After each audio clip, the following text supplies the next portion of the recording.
जी अस्सलाम वालेकुम, welcome to Ilmi Jazeera. उम्मीद करता हूँ आप सब खैरियत से होंगे। आज की इस वीडियो में मैं आपसे शेयर करने वाला हूँ अपनी नेट स्टोरी कि जब मैंने नेट अटेम्प्ट किया था तो मैंने उस वक्त कैसे इसकी तैयारी की थी, पेपर को क्रैक कैसे किया था और उसमें मार्क्स कैसे हासिल किए थे। जब मैंने नेट अटेम्प्ट किया था उस वक्त मैंने 80% मार्क्स अटेम्प्ट किए थे, जो अराउंड अबाउट 80 मार्क्स ही बनते हैं। It's not a big deal. बहुत सारे स्टूडेंट हैं जो तैयारी करते हैं, उसके बाद पेपर अटेम्प्ट करते हैं और इतने मार्क्स जो हैं वो सिक्योर भी करते हैं। लेकिन इसमें एक इंटरेस्टिंग पॉइंट है और वो ये है कि ये मार्क्स मैंने सिर्फ 2 दिन की तैयारी के बाद हासिल किए थे, सिर्फ 2 दिन।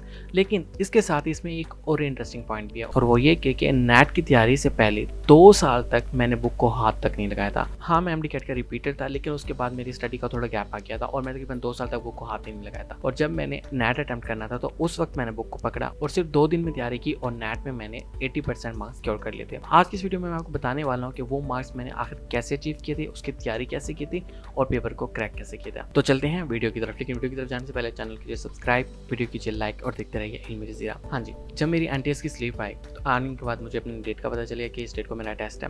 उसके बाद मैंने क्या किया, मैंने अपनी प्लानिंग स्टार्ट की कि मैंने इस तरह से इतने दिन में इतने सब्जेक्ट की इस तरह से तैयारी करनी है। लेकिन मैं उसके साथ ही अपने कुछ साइड वर्क्स में भी बहुत ज़्यादा बिजी था, तो फिर मैं इसी तरह से टाइम नहीं दे पा रहा था। उसका नतीजा क्या हुआ, दिन पे दिन गुजरते गए और मेरा टाइम निकलता गया। आखिर में क्या हुआ, सिर्फ 7 दिन रह गए और मेरे पास पूरे का पूरा सिलेबस था और पूरे का पूरा टेस्ट वैसे का वैसे ही पड़ा था और मुझे उसकी तैयारी करके आगे फिर जाके टेस्ट को अटेम्प्ट करना था। फिर मैंने क्या हुआ, मैंने वही किया जो स्टूडेंट करता है कि मैंने दिनों पर अपने सब्जेक्ट्स को डिवाइड करना स्टार्ट कर दिया कि इस दिन मैंने बायो पढ़नी है, इस दिन मैंने केमिस्ट्री पढ़नी है, इस दिन मैंने फिजिक्स पढ़नी है, उससे मैंने ये करना है, इससे मैंने वो करना है। इस तरह मैं 7 दिन के अंदर अपना पूरा सिलेबस कवर करके जाऊँगा और जाके रेस्ट कर लूँगा।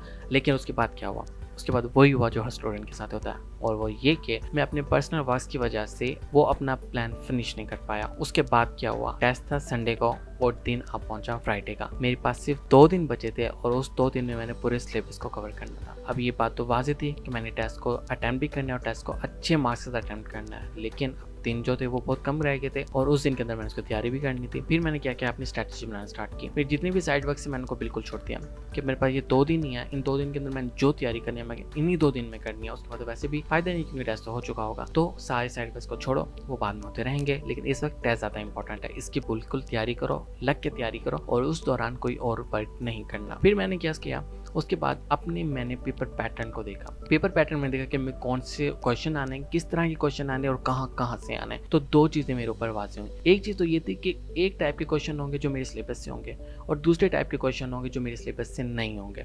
फिर मैंने देखा कि जो सिलेबस के क्वेश्चन आने हैं वो कहाँ से आने और जो सिलेबस के क्वेश्चन नहीं आने वो कहाँ से आने।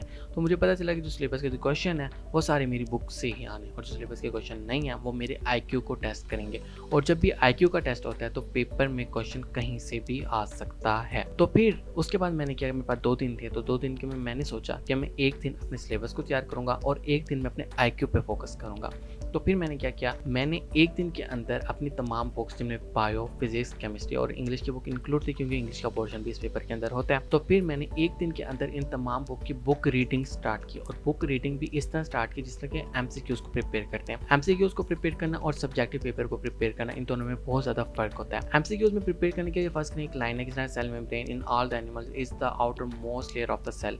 ये पूरी एक लाइन है, लेकिन जब आप इसकी तैयारी MCQs वाइज करते हैं तो आपको जस्ट ये पढ़ना होता है cell membrane outermost layer, बस बात खत्म। मैंने इस तरह अपनी तमाम FSC की बुक्स की बुक रीडिंग की MCQs वाइज। और अगले दिन क्या करना था, अगले दिन मेरे IQ का इम्तिहान था। मैंने अपनी तमाम प्रैक्टिस अपने IQ लेवल को इम्प्रूव करने के लिए करनी थी। और फिर मैंने क्या किया, ऑनलाइन साइट से प्रिपरेशन, ऑनलाइन साइट से मैंने प्रैक्टिस स्टार्ट की। IQ लेवल आपका सबसे ज़्यादा टेस्ट तभी होता है जब आप ज़्यादा से ज़्यादा एक्सपोजर रखते हैं उन MCQs में, उन सिचुएशंस में। तो जो सिलेबस से हट के क्वेश्चन आते थे वो दो तरह के क्वेश्चन थे, जिनमें एक एनालिटिक और जो दूसरे थे वो क्वान्टिटेटिव थे। क्वान्टिटेटिव जो थे वो मैथ रिलेटेड थे और मैथ जो थी मैंने मैट्रिक में पढ़ रखी थी, तो मुझे थोड़ा बहुत आइडिया था कि इनमें किस तरह के क्वेश्चन होंगे। लेकिन फिर भी मैंने उसकी प्रैक्टिस की, ऑनलाइन प्रैक्टिस की और ऑनलाइन प्रैक्टिस करने के बाद फायदा ये हुआ कि मैंने जब तकरीबन 15-20 टेस्ट कर लिए जो राउंड मैंने 2-3 घंटे में किए थे, तो उस तरह से मेरा माइंड जो था वो उस फ्लो में आ गया कि मैंने मैथ के क्वेश्चन को टैकल कैसे करना है। उसके बाद क्या हुआ, मैंने सबसे पहले तो अपना ये देखा कि इन तमाम सब्जेक्ट में से सबसे ज़्यादा मेरा वीक पॉइंट कौन सा है, और वो था मेरा एनालिटिकल पोर्शन। एनालिटिकल क्वेश्चन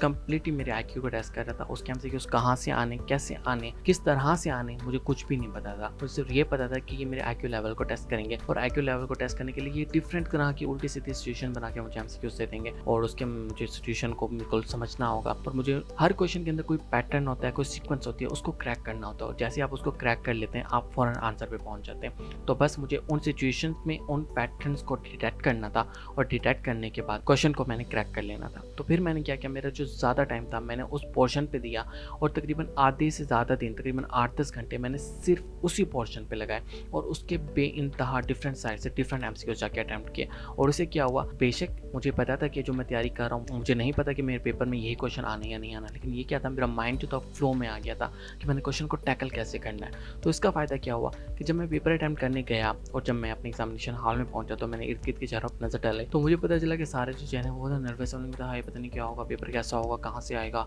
और सारे बहुत ज़्यादा नर्वस है। लेकिन मैं कॉन्फिडेंट था, क्योंकि मुझे पता था कि पेपर पैटर्न क्या है, उसके क्वेश्चन कौन सा क्वेश्चन कहाँ से आना है, किस तरह का आना है, और फिर उन तमाम क्वेश्चन की उन तमाम सिचुएशन में मैं प्रैक्टिस कर चुका था, ज़्यादा से ज़्यादा प्रैक्टिस कर चुका था। एमसीक्यू उसको मैं क्रैक कर चुका था, जो सबसे ज़्यादा ट्रिकी पोर्शन था उसको मैं सबसे ज़्यादा टाइम दे चुका था। तो फिर मैं थोड़ा रिलैक्स था कि यार जो भी होगा ना, जो मेरी तैयारी के अंदर से ही आएगा और मैं उसको क्रैक कर सकता हूँ। उसके बाद क्या हुआ, पेपर आया और पेपर आने के बाद मैं उसको अटैम्प्ट किया और मैंने आधे घंटे पहले पेपर को कंप्लीट कर लिया। एग्जामिनर को अपना पेपर दिया और मैं एग्जामिनेशन हॉल से बाहर आ गया।